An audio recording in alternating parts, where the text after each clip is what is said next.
Me to open this so you can see everyone? Is that it? No, there's more. There's a lot. Okay, cool. All right. Thanks everyone for joining and tuning in, and thanks for you guys for being here. So today's, what do we have? Looks like we've got Jenna, this whole team, Austin. Oh, yay, pictures. Love being able to see you. Hi. Okay, cool.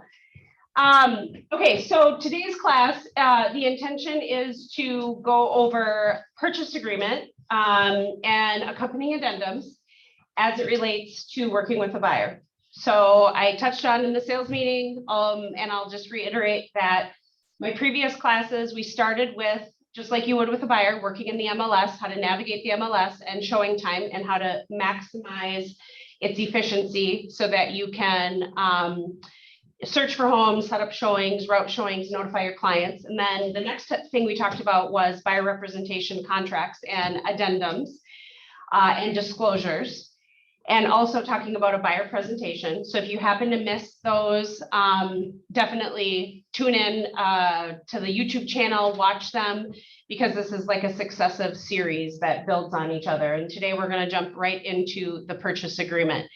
Does anyone have any questions ahead of time that they're hoping to get answered or learn today from today's class, just so I can get an idea of what would be making, I just want to make sure I cover what's needed from you guys. So if anyone online has anything, please tell me, or you guys here, if you want me to cover anything in particular.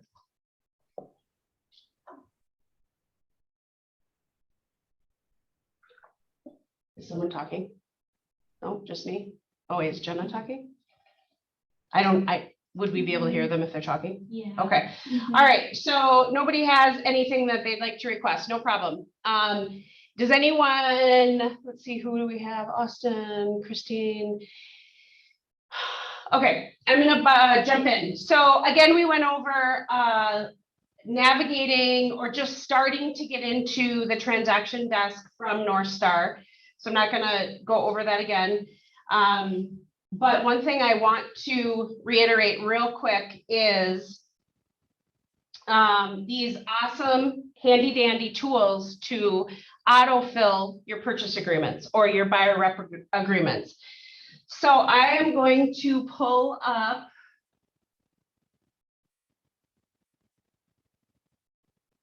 a property that is for sale, and we're going to fill out a purchase agreement for said property. Okay, we're going to go into Embry Way. Oh, no, we're not going to do that. It's new construction. All right, so Garden View Drive in Apple Valley. So this is on Lac La Vanne, which is why it's priced where it is. I mean, my goodness, $759.9 on Lac La Vanne. If anyone understands the market, to see a property on Lac La Vanne be listed for $780, I mean, I got to see what this is all about. They might be overpriced. Side note. Anyways, we're going to pretend we're writing an offer on this, but if I had buyers, I would not be writing an offer on this. Okay, so when you get into a property that you're going to write an offer on, you can pop into the MLS.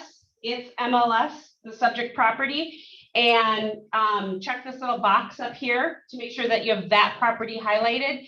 You do it for showing time, which is this little icon right here, and also Instanet. So if you click on this button right here, Instanet, it'll auto-populate everything for this property into Instanet, and it automatically pops up a wizard. It puts the name as the address. You can change it in whatever naming format you want. I have my own naming format, so I'm doing things like, if I'm doing an offer, because that's what we're doing right now, I would actually put the address and then offer, because when I do listings, I write listing paperwork. If I do buyer paperwork, I write buyer paperwork. Hi, Yes? I am. Oops. Hold on one second. If I do, so I'm always focused on my naming, using the consistent naming conventions for each of the different transactions that I'm creating in Transaction Desk. And then templates. This is super awesome, you guys. Why is this coming up? Where's KW stuff? This is super weird. Beyond Dutch, blank, buyer, Cola Banker. No, you can still fill out one of your parents' ones. No, because I'm trying to show you guys what, the templates. Is I it think right it's because you're in Gail's MLS. Oh my gosh, am I? Yeah, and she won't have access to our stuff. I noticed that in the beginning. Thanks. I don't even know how that would be the case because you know why? On my screen up here, you guys can't see it, but I have this thing that's blocking it. So I got to move this little. Yeah, thanks. Just so you all know, if you work on a team, you can share access to your MLS with other people on the team. Okay, so that's what just happened. It's a beautiful thing. Yeah, it is. It really is. Okay, so we're gonna do that again now that we're in my MLS. Thank you. Gosh, I was like, what is going on? Okay, offer and template. This is what I was trying to show you guys. All right, KW on the bottom here. KWS residential listing packet, KWS residential buyer packet. If you click on buyer packet, it automatically uploads into this transaction the basic necessary contracts for both buyer representation and your purchase agreement. And it's importing the data from North Star Residential Single Family, this MLS number, and I'm working as the buyer tenant agent right here. I've gone over this in a previous class, so I'm going quickly. And it creates it, and I clicked use wizard on the bottom here. It says use wizard. And that pulls up the 5-page wizard where you import details about the transaction. So it automatically imports the address, the city, the PID number, that's the number that the county uses to identify the property, the legal description. And then you come down here on page 1 and it imports the list price. And this is where you can actually write in the purchase price. So if it's $759, $999, we're gonna offer $700 on this, even though that's still too high. Sorry, I hope I'm not offended. I hope, who's the listing agent? Yep, got it. So we're gonna offer 700,000. You put in your purchase price there, your offer price, you fill in your earnest money. As a rule, now I am going to do the wizard first, and then we're going to jump into the purchase contract itself and talk about each of the points, because if you want to manually do this, you can. I'm just giving you a step, like a shortcut in navigating this so it goes faster. Earnest money, when you're having a conversation with your clients about earnest money, it is always my recommendation that the higher the price of the home, the more earnest money that the buyer should be willing to put down. And I typically am looking for a minimum of 1%. But you know, this home here at 700,000, if my buyer didn't have $25,000 to put down in earnest money, we might actually have qualification issues. I'm going to keep my opinions about earnest money out of this, but if ever any of you want to talk about it, we certainly can. I'm just going to simply state that in the state of Minnesota, earnest money is necessary to have a fully executed contract, but it doesn't mean much. Because at the end of the day, there's a lot of contingencies built into most offers and most purchase agreements, which allow the earnest money to automatically go back to the buyer if something happens in those contingency periods, including a financing contingency.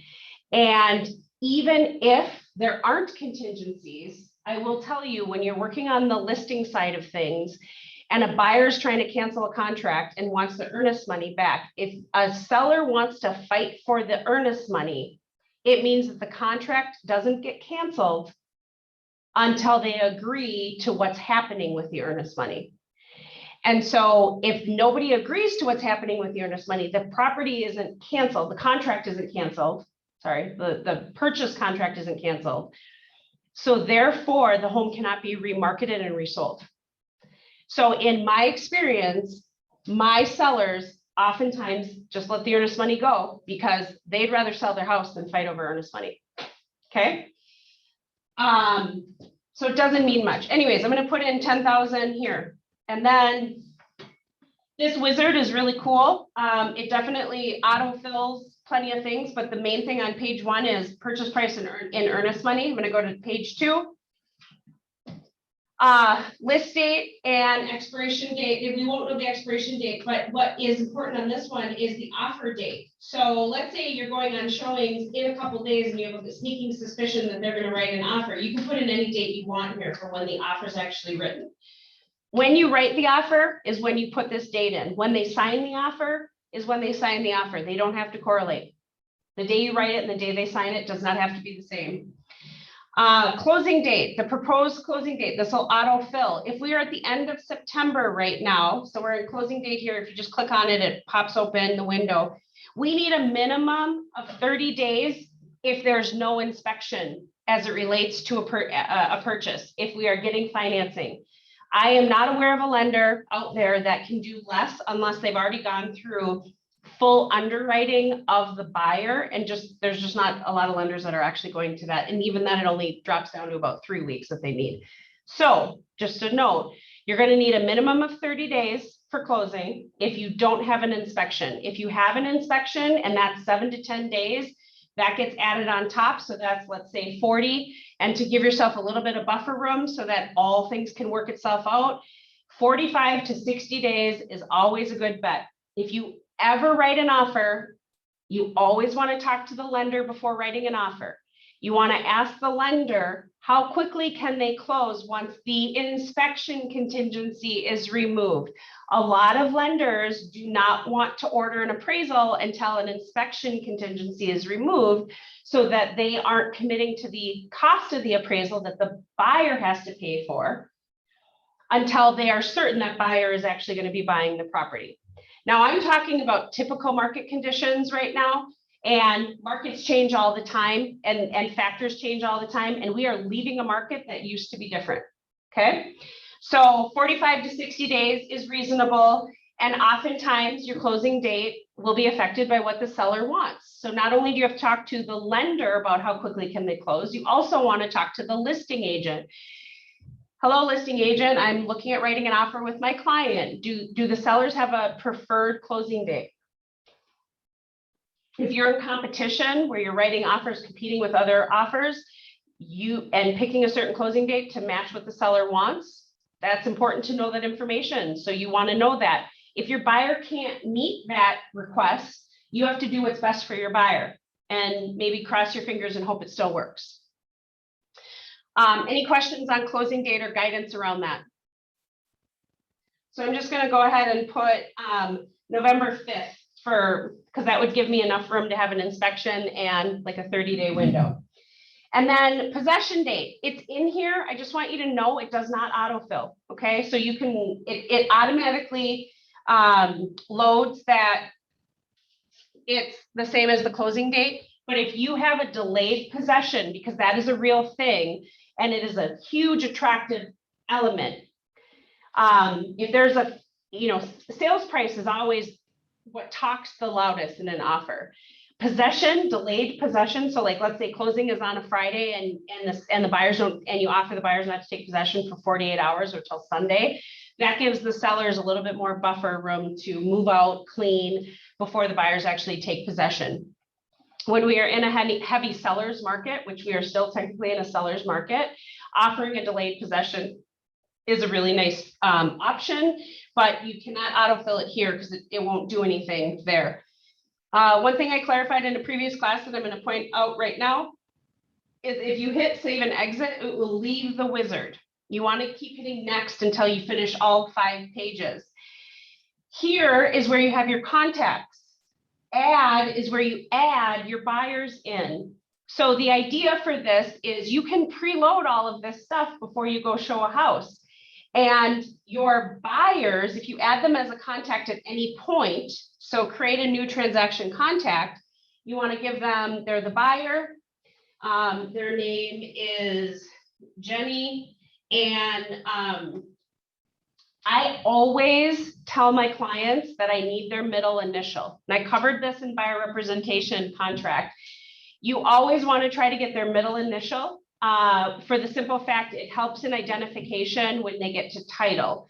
Because I was just going to write that her name is Jenny Johnson, and that's actually a real person, Jenny Johnson, and her middle name is Olivia. And so I want to put O for Olivia there because that helps identify her with title. They're going to ask for it anyway, it just helps make sure that everything is, the data is correlated. And then I talked about this in the last class, and I'm going to mention it again. Email address. Jenny is married to James Johnson. So Jenny and James share an email address. That is problematic. And I'm just going to touch on this, then we'll move forward. Jenny and James cannot share an email address. They need to have separate email addresses because when you send electronic signatures, you cannot send Jenny's signatures and James's signatures to the same email address because you have no way of identifying who actually signed the contract. Now, everyone out there has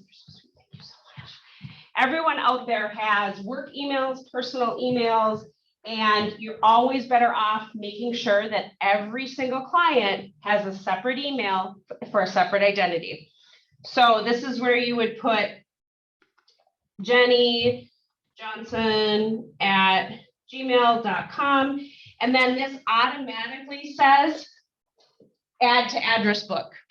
And so because this is add to address book, you can use it over and over and over again. What's really cool is the longer you're in your career and you have repeat clients, they're already in here. You just need to double check what their email address is and stuff, but this saves it. So you hit save. Now we're going to go ahead and we're going to add James.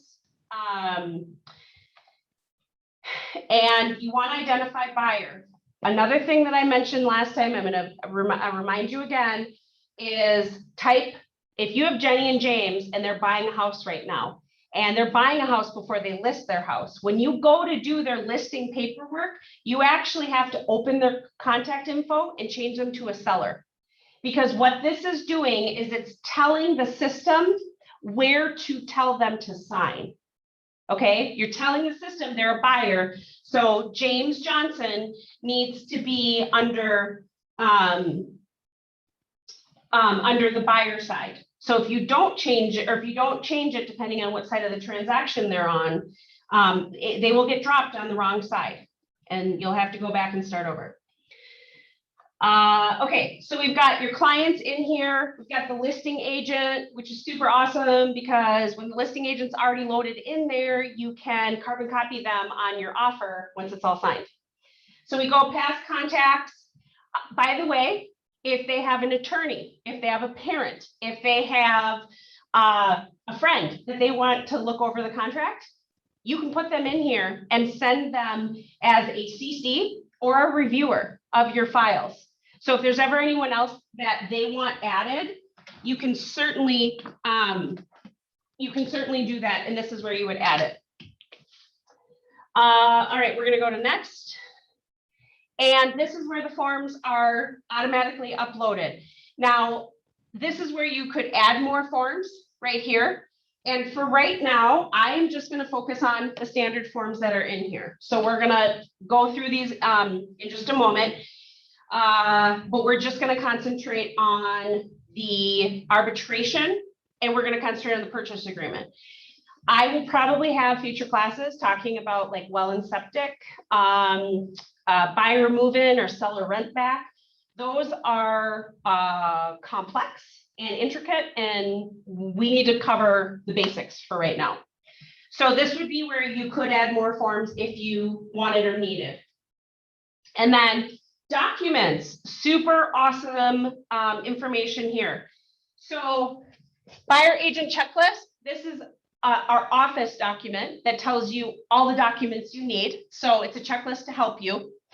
Clauses, attorney drafted. So our attorney, Michelle, has worked with us agents in the office, and the summarized clauses are here. So if you need an escalation clause or any special clause when you're writing an offer, this is a really awesome shortcut to find the attorney drafted pre-written clauses. You don't have to come up with them yourselves. And then there is Garden View PDF, Garden View Updates, and Garden View Rapid Service Chimney PDF. I'm assuming this first one, Garden View PDF, is the disclosures. A new advancement in our system is that the disclosures automatically come through because you need to have your client sign the disclosures when they're writing an offer, as well as the purchase agreement and the arbitration. Is that everything? So, yep. So now that was step 5 of 5. Then I hit done, and it opens up this awesome transaction dashboard for 15825 Garden View Drive offer. Okay. It's got the info here. These are the documents. So there's a difference between documents and forms.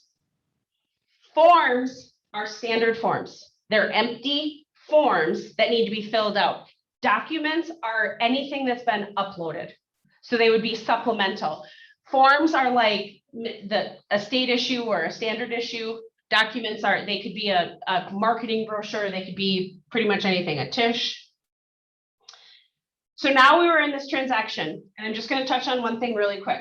Let's say you get, you're like, oh, I want to look up and see if I have a contact in here. So down this menu here is where all of your little buttons are for navigating. I left on purpose so I can go back and navigate how to get back into my transaction. So I hit the home button right here. That brings me back into all my transactions. I'm going to click back on Garden View Drive offer. And then if I want to go back into the wizard, oh, it's up there. It's right up in this corner here. And that's how you open that box again. The step 1 through 5. Okay.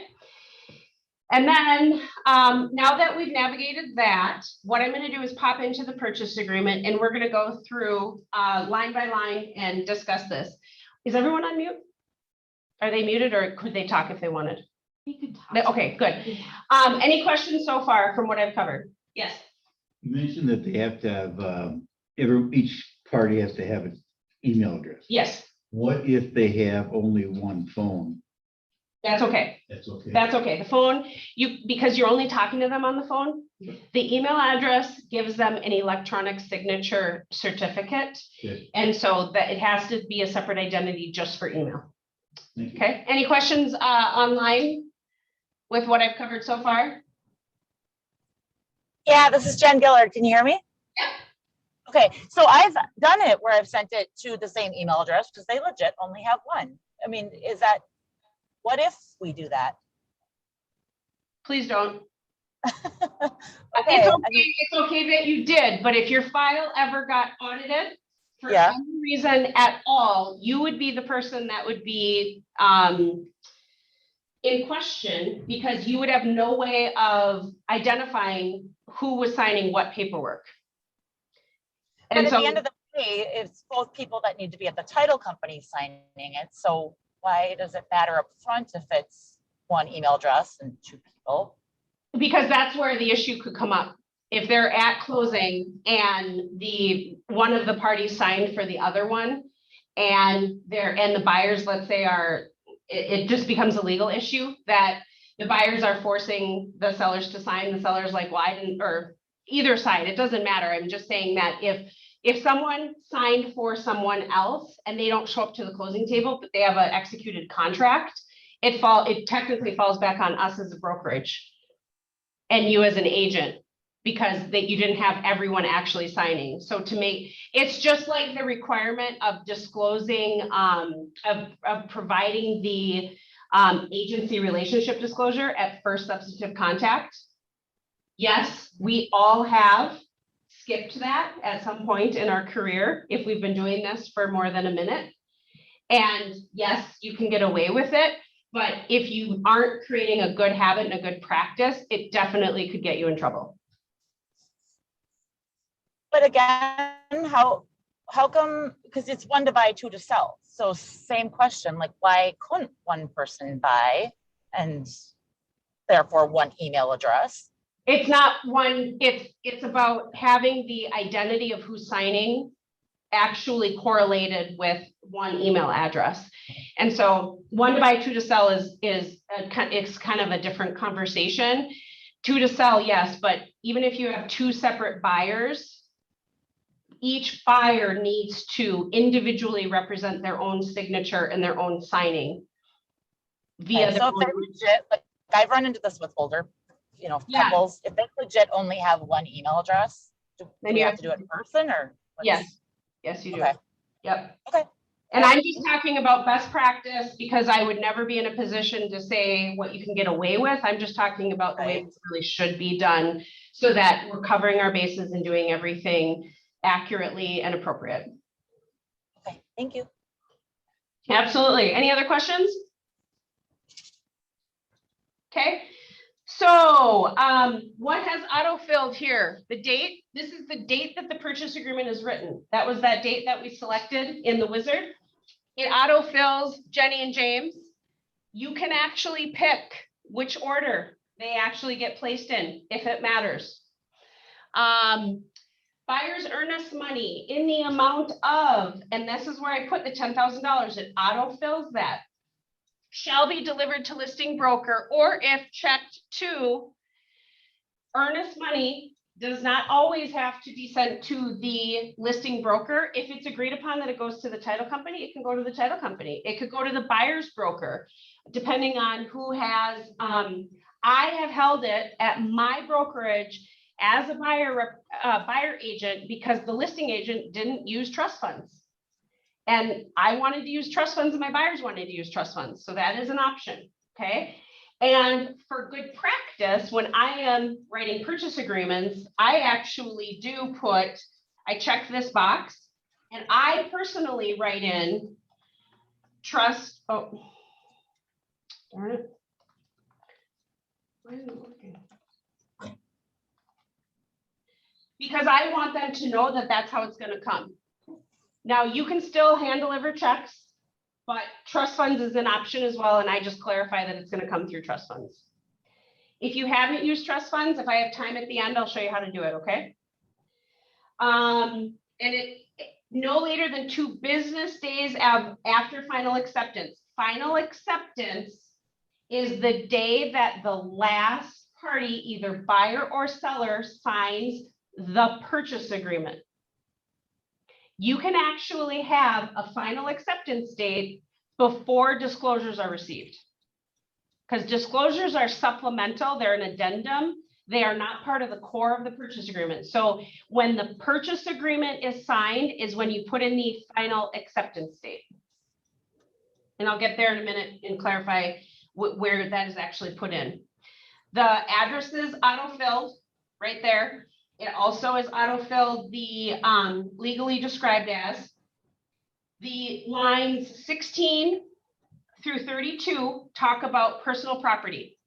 We've had a forms committee work very, very hard over the last couple decades about having an all-inclusive personal property or fixtures to the property be included in the sale.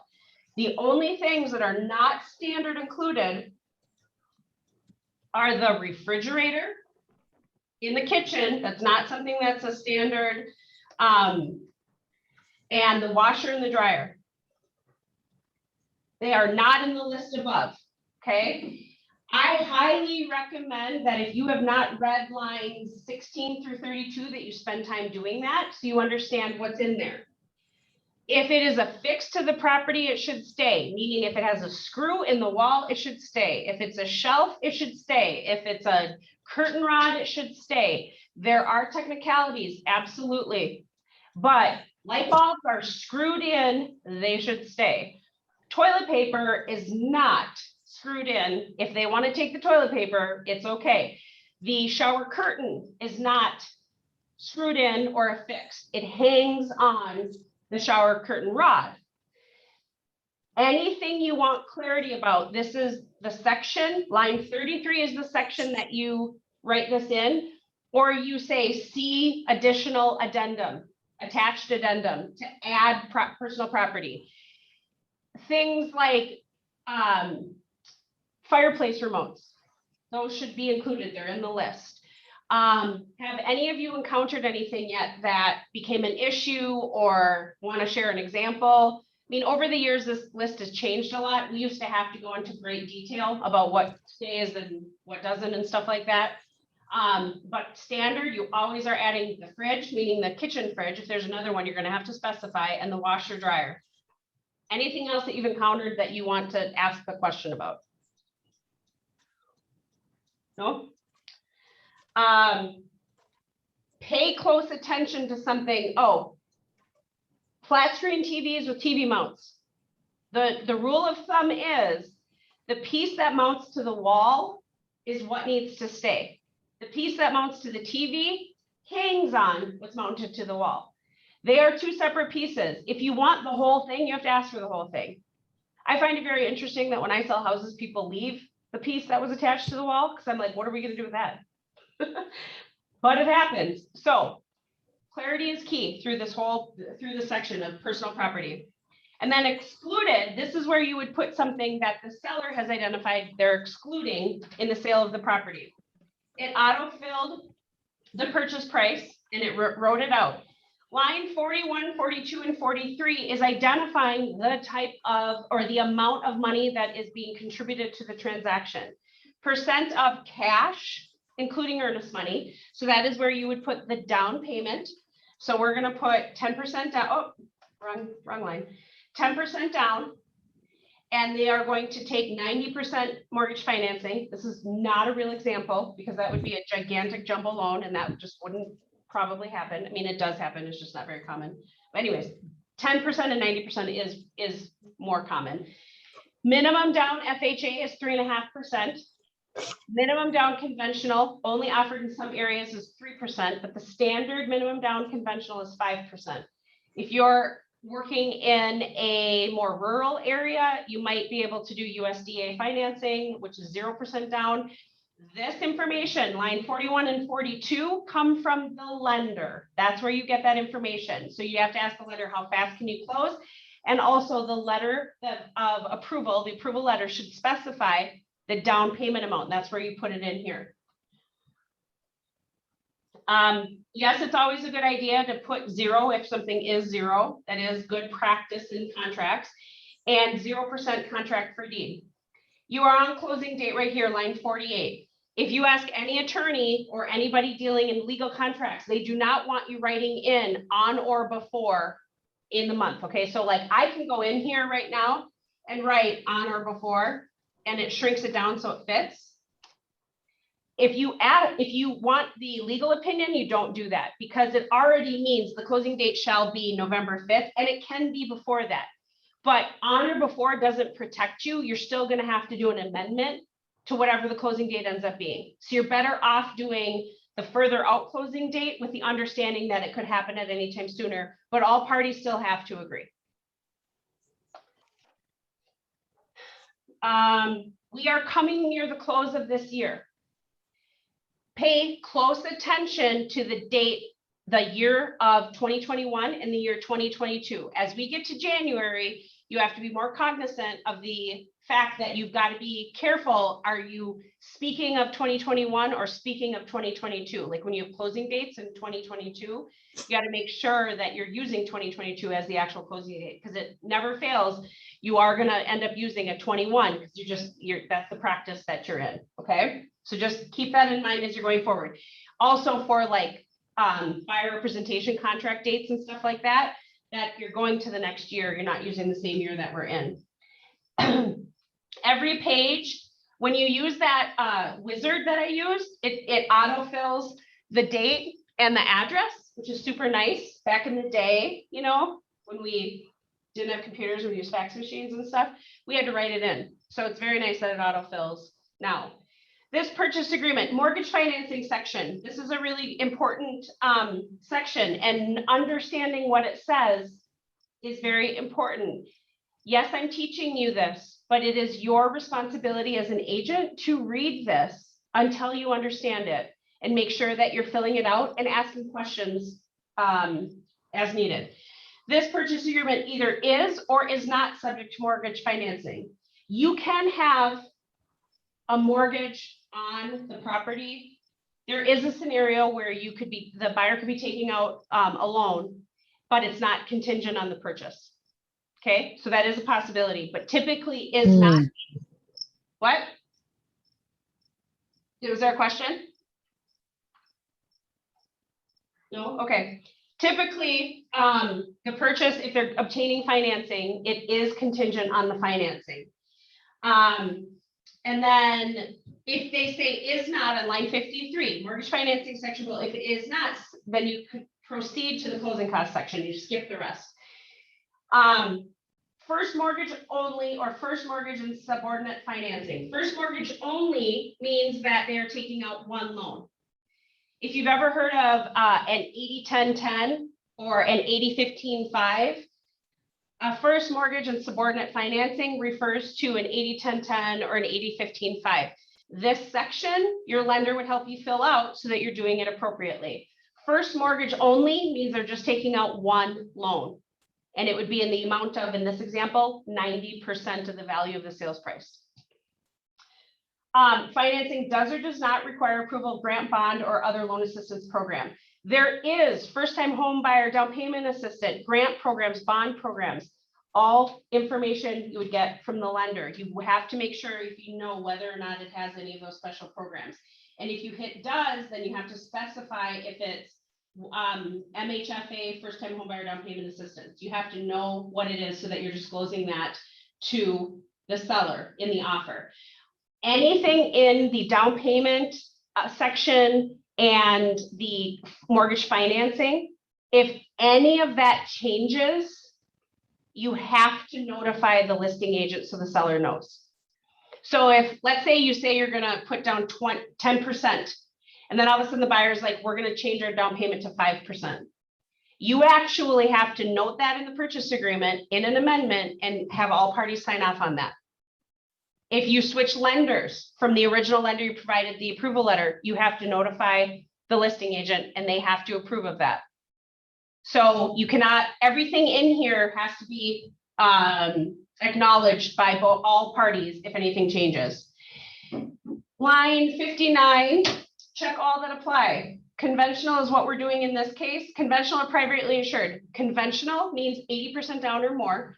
Privately insured conventional means less than 80% down. DVA, veterans loan. FHA loan, that's 3.5% down. And then a USDA loan is its own. And then if it's an other type of financing, because there could be hard money lenders, there could be other ways of obtaining financing. Sometimes they have two, sometimes they have conventional and other. And then line 65 starts over with your need to finish the completion.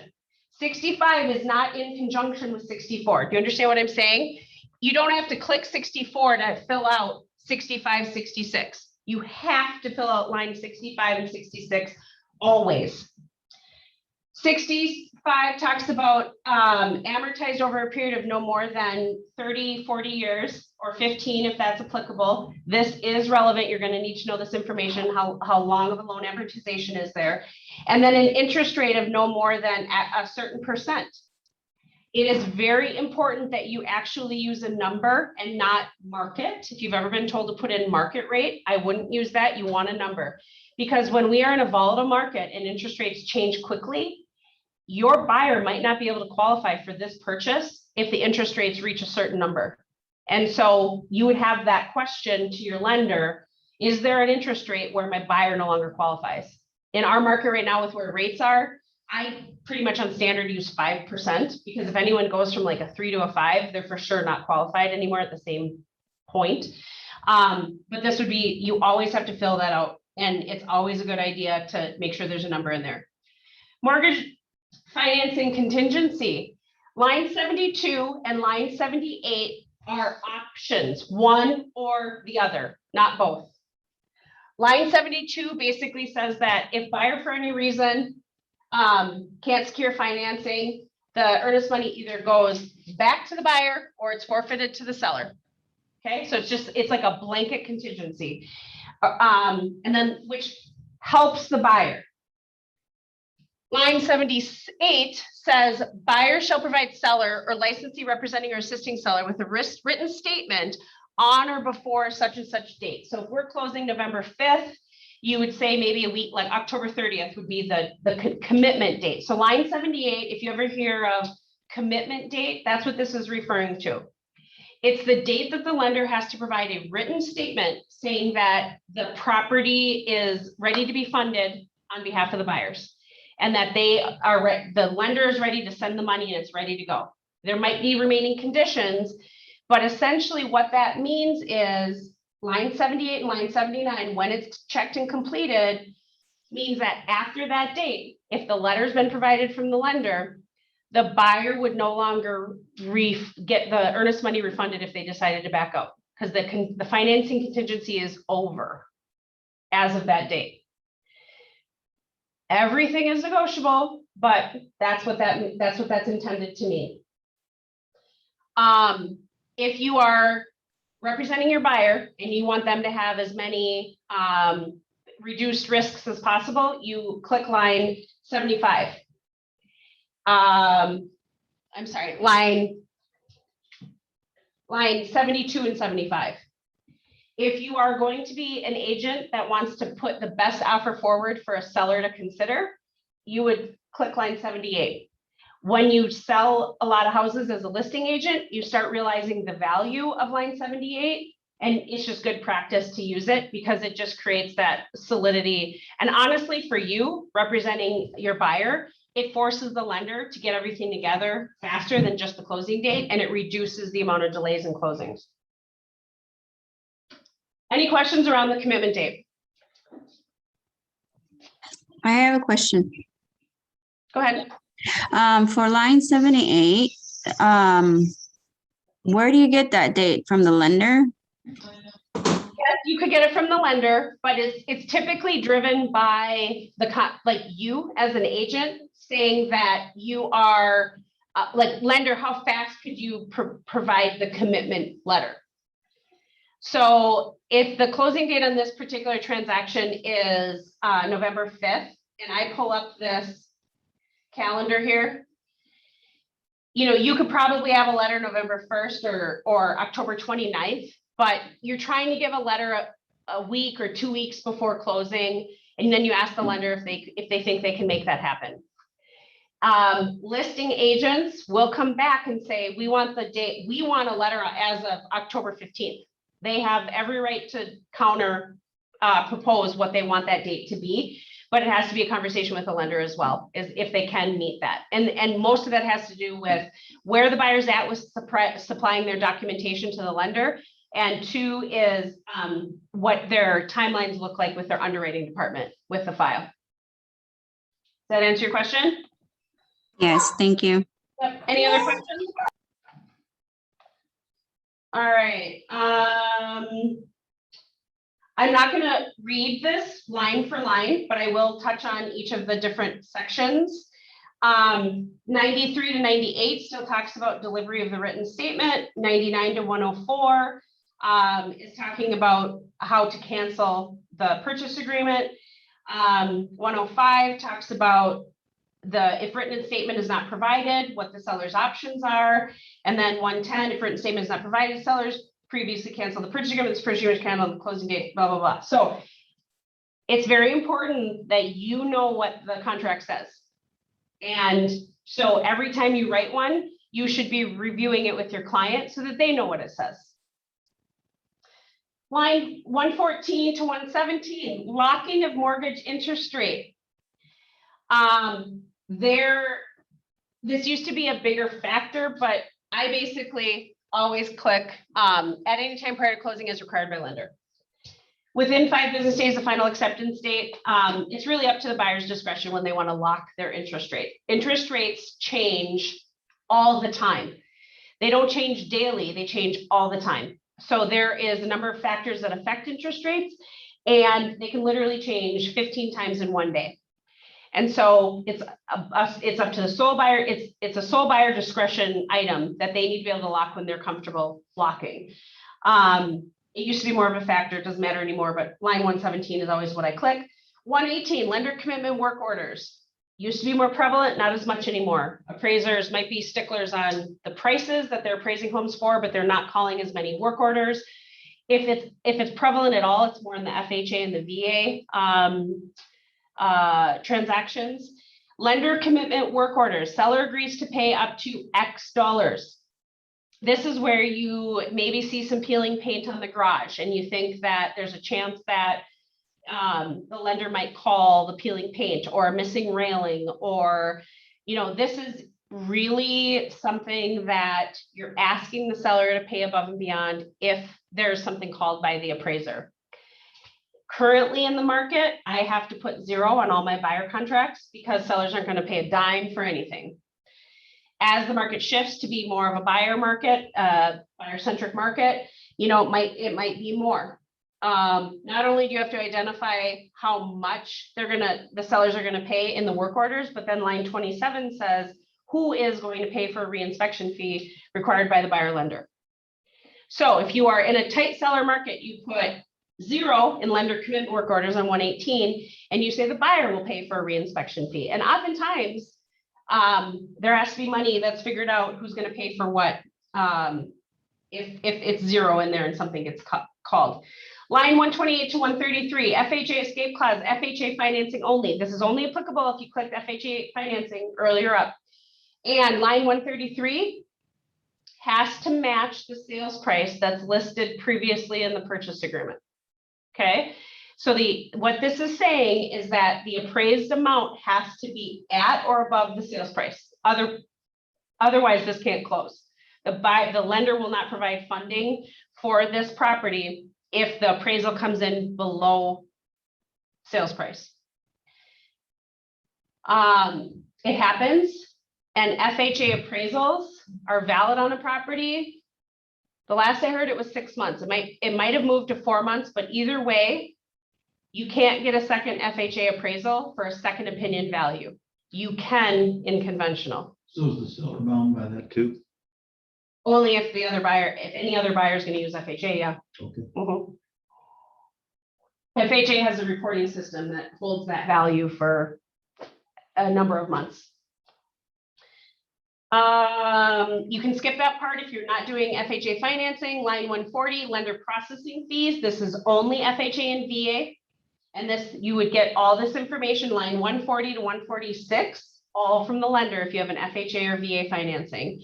I'm not going to get into that too deep because this is a whole nother part of VA funding fees and stuff like that. And there's a complexity to it. Your lender can help you navigate that, or if you run into that, happy to go over it specifically on those items. Line 156, 157, other mortgage financing items. That would be where you would write in anything else related just to mortgage financing. Line 158 through 166 is talking about seller contribution to buyer closing costs. I am going to make a statement, and I really want you to hear what I have to say, and please argue with your lenders if they say this differently, and stop saying it if you've been saying it. Sellers don't pay buyers closing costs. Sellers don't pay buyers closing costs. Buyers are financing in their closing costs into their mortgage. The faster our industry gets back to that dialogue and stops talking to the buyers in the market that the seller will pay for something of theirs that they're responsible for, the easier our transactions will go, because the sellers aren't paying anything. The buyers are inflating the offer price to finance in their closing costs. Does that make sense? Lenders have gotten in a very bad habit of saying the seller will pay those costs, the seller will pay those costs. Maybe not in this current market, but up until about 9 months ago, 6 to 9 months ago, lenders were saying that. And I won't work with a lender that talks to my clients that way, because we have to educate our buyers that not only are they responsible for their down payment, they are responsible for their closing costs. If they don't have that money, they can look into alternative funding, they can look into gift money, and they can look into financing it into the mortgage, increasing the offer price.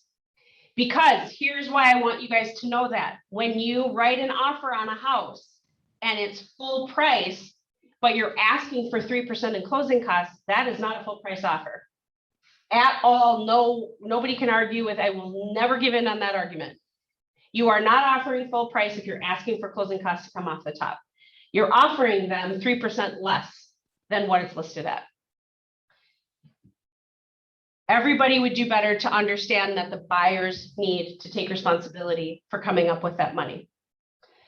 If the seller is going to contribute to the buyer closing costs, this is where it's noted. The seller's not paying for it, the buyer's financing it in, but we have to, the seller has to acknowledge they're allowing that to happen.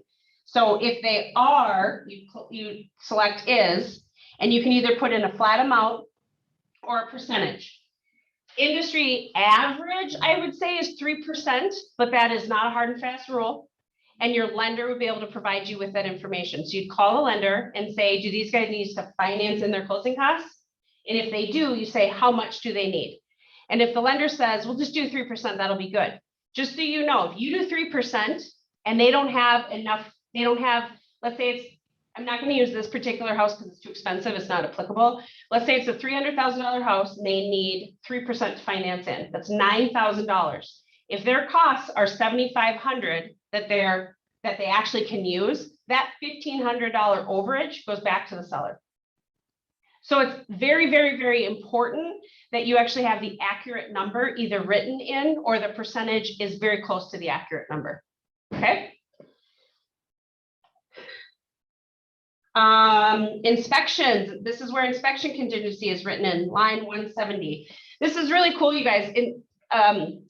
Purchase agreements used to be 2 pages, and all of these sections used to be separate addendums. So now they're all part of one agreement. So you can't miss it, because that's actually what used to happen is agents used to miss these addendums and not always add them or supply them. And so now they're all included. Inspection contingency. The buyer's been made aware of the availability of an inspection, and the buyer chooses or doesn't choose to have an inspection. It either is or is not contingent upon an inspection of the property obtained. So they can have an inspection and not have it be contingent. They can elect to have an inspection and have it be contingent. You can go either way. And if they choose to have an inspection but not have it be contingent, that would lead, they would be doing the inspection just for FYI only. And then intrusive inspections, intrusive testing or inspections. That would be the most common thing would be is if you notice anything maybe rotting or stucco on a house. If you think it's warranted, you would put does, but I have had people not willing to consider my offer because I wrote does allow intrusive inspections. And that can be really daunting because you never know who's on the listing side, the listing agent, and their capability of explaining that to their seller. So you're going to have to, if you ask for an intrusive inspection, you're going to have to be able to explain why you want an intrusive inspection. And the number of days on line 185, within X calendar days of final acceptance, all inspections, tests, and resulting negotiations, if any, shall be done. So from final acceptance date to this number of calendar days is when all inspections have to be done, all tests have to be done, and all resulting negotiations. So if you put 5 days in there, you have 5 days to figure out what the buyer and seller are going to agree upon, including have the inspection. As a buyer agent, it is only courtesy to not have the inspection happen on day 5 and put the seller under pressure to respond to whatever your requests are, because you'd give them little to no time to respond. This industry does operate on ethics and also courtesy. So just keep that in mind when you're writing this in. If you are writing 5 days and you know you're not going to be able to get an inspection in time, you're not going to don't do that. Write in enough time so that you can have the inspection and have the resulting negotiations happen after the fact.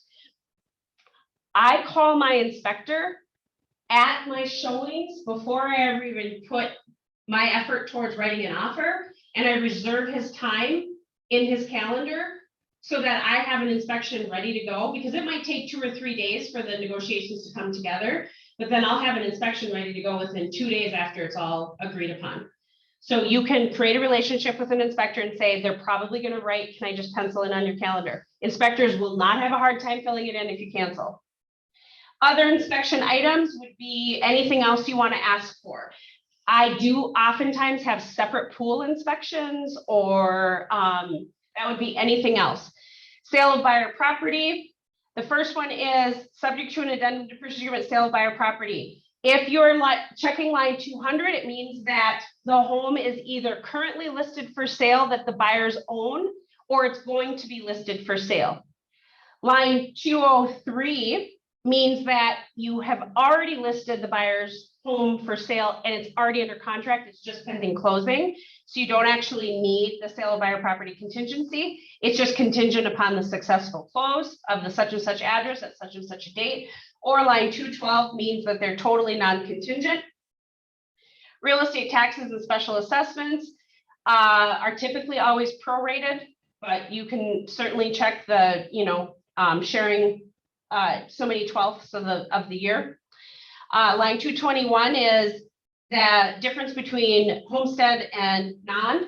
There is a tax benefit of having an owner occupied home. And so if it is non-homestead, which is listed in the MLS, and your buyers are going to be homestead, you can ask the seller to pay the difference between homestead and non-homestead taxes.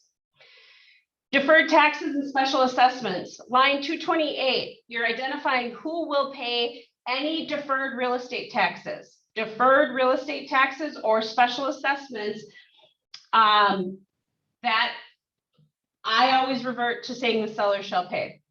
Line 230, any installments on special assessments certified for payment with real estate taxes due and payable in the year of closing. I always say seller shall pay.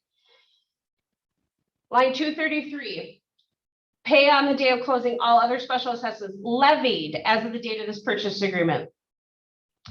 Line 233 and 235 there's a difference because deferred real estate taxes are special assessments. So deferred meaning they've been pushed back. So they've already been levied or approved, I should say.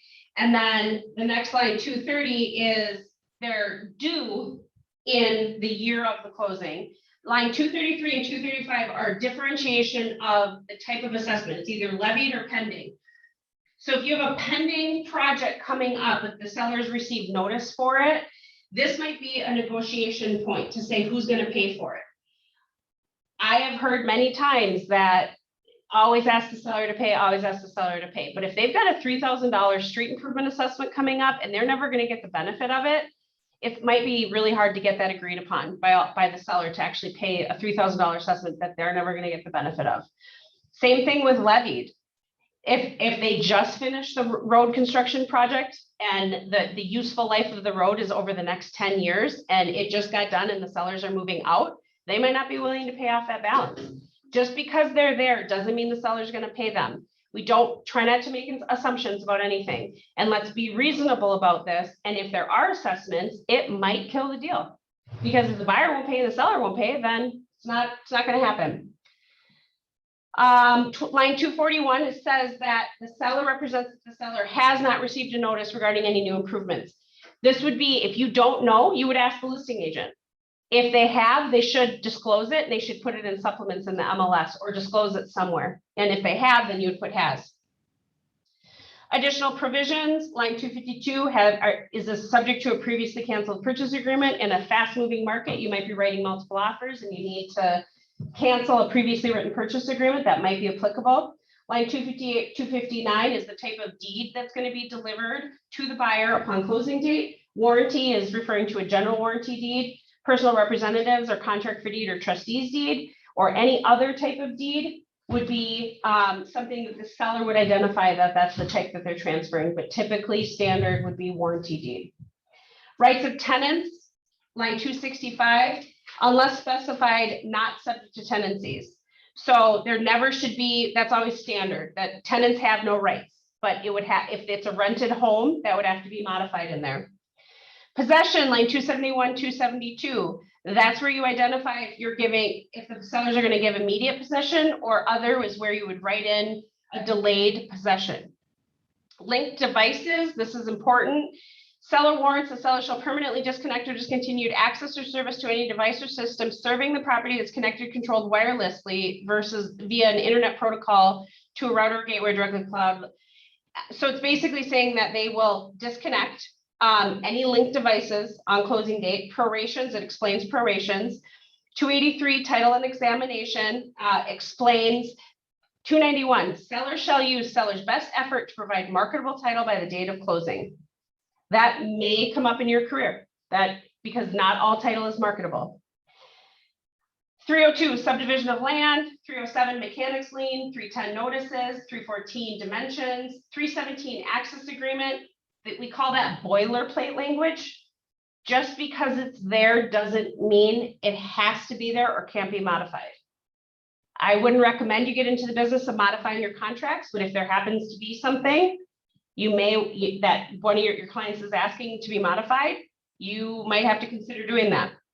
Seller, line 317, seller agrees to allow reasonable access to property to perform any surveys or inspections agreed to here. It doesn't mean unlimited access. It said reasonable access.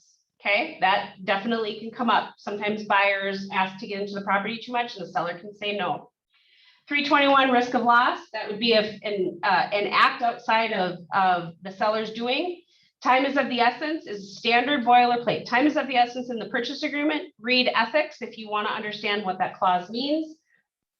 Calculation of days is identified, business days, calendar days, release of earnest money is explained, and then what default means is explained. Predatory offender information, again, is available at the website on line 358. It is up to the buyer to do their own research as it relates to predatory offender, crime rates and statistics, as well as school information. Line 359 clarifies that the buyer has a right to walk through the property prior to a closing to establish that the property is in substantially the same condition as of the date of the purchase agreement. That is where it identifies that the seller has to provide that. If a seller doesn't want to and crosses that out, weirder things have happened. This 362 is where you identify if you've got a standard disclosure statement or a disclosure alternatives form. You do not check it until you've received it. That would have to be modified after if you've not yet received it. Description of property condition and inspection reports by municipality. That's referring to TISH, Truth and Sale of Housing reports. Seller warrants that the property is either directly or indirectly connected to either city sewer, city water, and if there's a sewage system or a private well on the property, and if there's any accompanying inspections around that, that would have to be a separate class because this is all pretty technical information. Home warranty and protection plans. This is where you identify if it's a part of the purchase agreement, if there's going to be a warranty or not. Your buyer can buy a warranty anytime they want, and I think it's up to 90 days after they close on the home. If it's part of the purchase agreement, this is where you put it in. And we have great partners that can help you identify how much they are and what you need to put in here. The agency notice, line 396 to 401, is where you identify who is who in the transaction. If line 398 and line 400 say the same thing, you actually have to go over and click dual agency. It's not the case in this scenario, but you do want to make sure that you have dual agency clicked when that's applicable. And this does not satisfy Minnesota statutory agency disclosure requirements. That's a separate form. Dual agency representation, this only needs to be signed if dual agency is applicable. So if it does not, you hit does not. Closing costs. See how it says buyer or seller may be required to pay certain closing costs, which may effectively increase the cash outlay at closing or reduce the proceeds from the sale. Sellers have their own closing costs that are totally not related to the buyer at all. So when we say seller paid closing costs, it just gets so confusing when we say it that way. Settlement statement, FIRPTA, Foreign Investment and Real Estate Property Tax Act, quickly touching on that. All money that goes to purchase homes in the United States has to be sourced from the United States. That's why we have that section right there. And yes, we do have to prove citizenship if it's in question. Fully executed purchase agreement, final acceptance, electronic signatures, line 447 is where all parties are agreeing to using electronic signatures. This would be one where if you have a client that says, I want a wet sign only, this is where you'd have to cross it out saying that my client does not agree to that. Entire agreement clarifies what that means, survival, and then date of this purchase agreement. Other 459 to 468, this is where I write in my escalation clauses or anything else that's outside the bounds, or even I would write an additional personal property here instead of doing an additional addendum. Line 469 down here is where you're identifying what addenda is applicable to this transaction. There's an addendum to purchase agreement, just a blank addendum. There's an assumption financing, very rare to use, but they do exist. Buyer moving agreement, as-is agreement, condo, a CIC addendum, contract for deed, disclosure of lead-based paint. You will need lead-based paint disclosures on anything 1978 or older. So pay attention to that when you're writing offers to make sure that if they don't have one in their disclosure, that you download it, include it in the offer. Sale of buyer's property contingency, rent back, purchase lease contingency, short sale subs. So the subsurface sewage treatment system and well inspection contingency, you need to check anything that's actually applicable. That's part of your transaction. Then we get to the last page of the purchase agreement. 492, you check only if you have a counteroffer addendum that happened in the negotiations. FERPTA, this is only for the seller. So if you're representing a buyer, you leave that blank. Buyers will get auto-filled. You can see on the side over here. Right here, it gets auto-filled. And then final acceptance date. This is where you drop in when the final signature happens from any party, whatever the date is that they signed, that's what correlates to right here. The last agent that is dealing with the final signatures coming in is who fills that in. And then this right here, line 511 to 515, arbitration. This is an acknowledgement only. You are saying that you are telling your clients that you are going to go over arbitration with them, and they're going to have the choice to sign it. I'm not going to get into arbitration right now. I'm going to be speaking on the panel at the ALC meeting on October 13th, talking about arbitration. So I'm not talking about it today because I'm going to be talking about it specifically that day. But if your clients have signed this, you need to make sure you go over it with them and you give them the option. They can sign it, they can decline it, and they can also do neither and choose to sign it at a later time. If you don't know anything about arbitration, I highly suggest you attend the October 13th conversation because we need to go over what arbitration means, and it's easily a 30-minute discussion. And if you want, before you're writing offers, we could definitely talk about it. Wire fraud alert, this is requiring all parties to sign that they know that if they're asked to wire money or get wiring instructions, that they need to be very careful and skeptical as to who's asking for that information. And then once you have it all done, you can hit save and exit. And I'm gonna have to do another class on how to put it in a package and get the signatures and send it over. Purchase agreement is a heavy document. There's a lot of info in there, and I highly recommend everyone spend time going through it with your clients. The market moves fast. I said this in previous classes. It is never inappropriate to ask a list, or it is never inappropriate. It is always appropriate to ask a listing agent for more time so that your buyer feels comfortable with what they're signing or committing to. So if they have a deadline at 5 o'clock because of multiple offers or something, you can say, I won't have it until 9 o'clock. They don't have to honor it, but you can always ask instead of forcing your client to do anything that they're not comfortable with. Okay. Questions on the stuff I quickly went over. Next time it's going to be a 2-hour class. Not that anyone wants to sit through a 2-hour purchase agreement conversation class. I mean, my gosh, could it be any more dry content? And no running to get in. What's that? And no running to get in. Yeah, no running to get in. Exactly. Any questions from anyone? Any encounters you've had where you stumbled across or anything like that that you want to talk through? No? Okay, yeah, go ahead. I've got one from years ago. Yeah, Selling for my friends were the buyers. okay.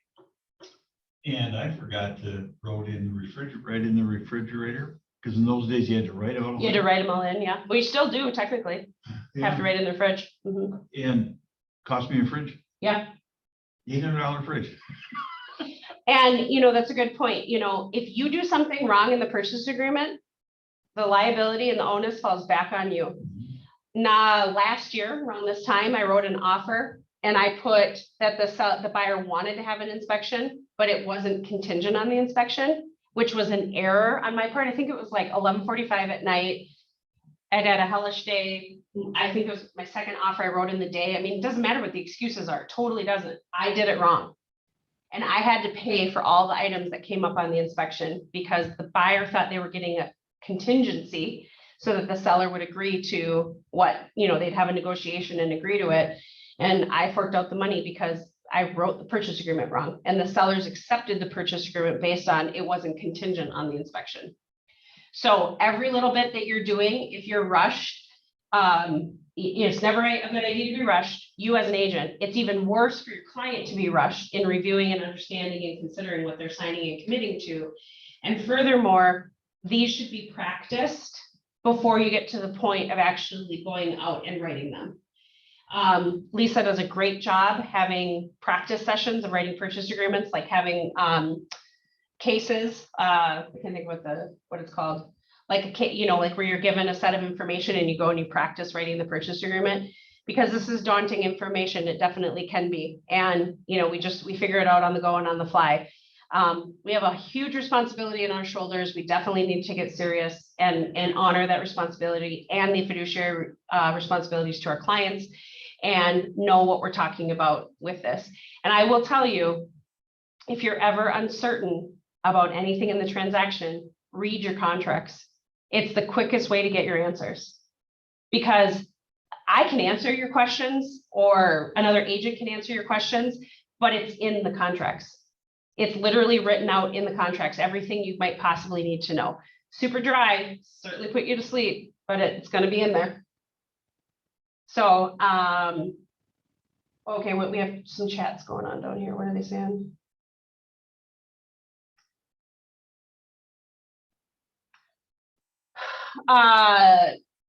So that was a recent comment. That being said, maybe our forms need to be revised that states a seller contribution. The seller has to acknowledge that they are contributing a portion of their proceeds to the bottom line of the transaction, to the buyer's bottom line, but they are not actually paying for the closing costs for the client. I mean, they are in terms of the accounting, but what happens, it's more of a psychological issue for the buyers, that when buyers think that they're getting their closing costs paid for them, that it's not their responsibility to come up with the money, and that some money tree that grows in the back of the seller's yard, they're just going to go pluck some money and then, help pay for this stuff. So it's more about ample education to the buyers that it's their responsibility to come up with money and pay for it, and they can finance it in. So hopefully that helps clarify that part, Bob. Any other questions? Nope. All right. Thank you for joining. Again, next Tuesday, we're going to do the showing a house. So it's a field trip. You have to be in person. It's not recorded. Okay. So I'll see you on Tuesday. Bye.